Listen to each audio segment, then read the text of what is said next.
It'll be hot for the 4th and even hotter for the weekend. Here's meteorologist Hannah Gard with what you can expect. Hannah? Thanks, guys. And we've been hot today, but we have had a little bit of rain out there that's helped to cool things off. But some stronger storms too. Port Fourchon, you just saw a very strong storm move through. This was severe warned, but now it's moving offshore. So that's the good news. Still seeing some lightning there, but the lighter rain is now coming in and we're no longer seeing those very stormy conditions. We had some hail there as well, so if you have any pictures of this, send that in to us. We can see those hail reports. It looks like the hail, though, is now subsiding along with the weakening of this storm.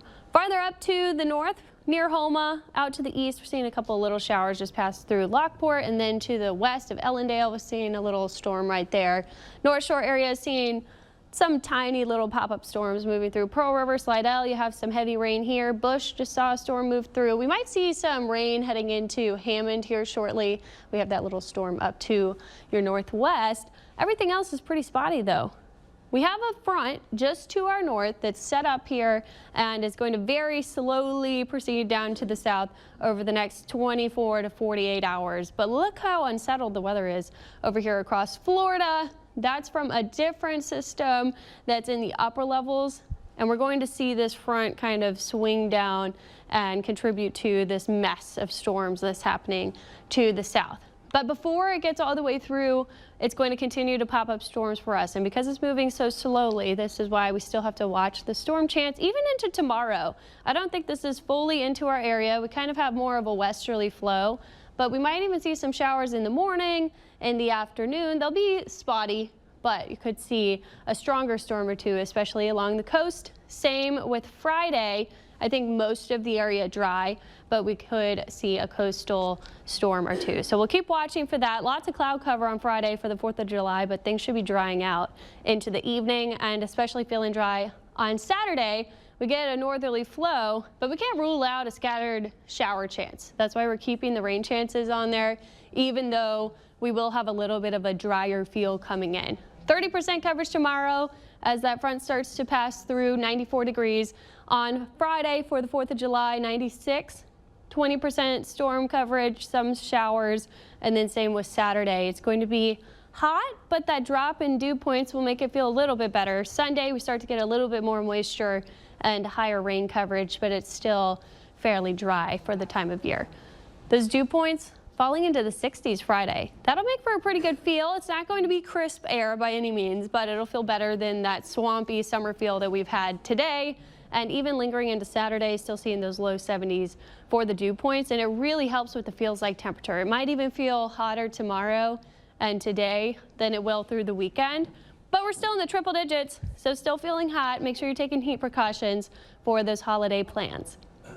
On water vapor, we can see the upper level features that are playing into the storminess across the region. We have this digging upper level low. That's what's coming down with the oranges here. It's moving across the southeast. We have this counterclockwise spin offshore. It's been sitting there for a couple days now. That's a cutoff low in the upper levels, and it's making all of this storminess that's happening on the surface. This is going to continue to push it down to the south. It will kind of blend with this upper level low, and that's where we have to watch for potential tropical development. We're going to see all of that moisture pooling over Florida, and then what a lot of the models are trying to do is lift it back up as that upper level low lifts out and potentially see some sort of tropical system try to form. But the good news for us, we're on the dry side of this, so we're getting that drier air coming in, and that will make for the better feel through the weekend. But if you're traveling to the southeast coast, so east coast of Florida up through Georgia and the Carolinas, we're watching this area.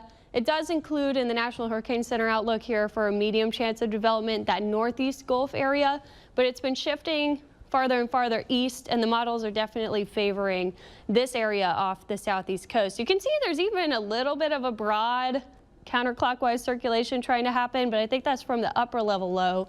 We haven't seen anything coming together as true low pressure on the surface, and we probably won't until we get to the weekend if we do see something trying to form. The farther offshore that circulation or disturbed weather gets, the warmer the water is, so that'll be more conducive for something stronger trying to get together. But a lot of the model trends right now may be a tropical depression. If it was a tropical storm, the name would be Chantal. Regardless of formation, We're going to get a lot of rain around Tampa. We could see over 5 inches of rainfall there, and then offshore. But in the coastal areas as well of Georgia and the Carolinas, we could see up to 2 inches of rain. So it will be very stormy if you have travel plans to that region. Something to keep in mind.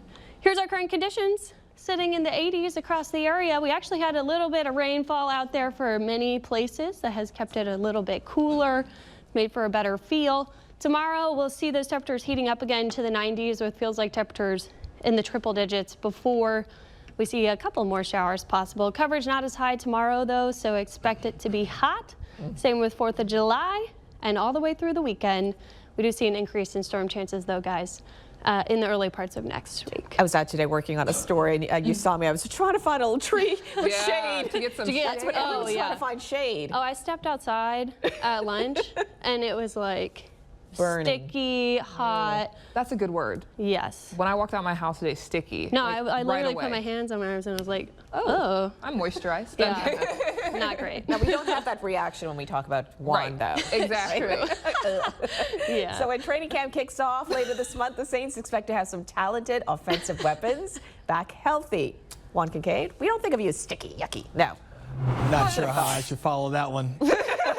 Meanwhile, one of those healthy bodies is number 14 in our ranking, the Saints Countdown, and we're highlighting him because he's a player that's no stranger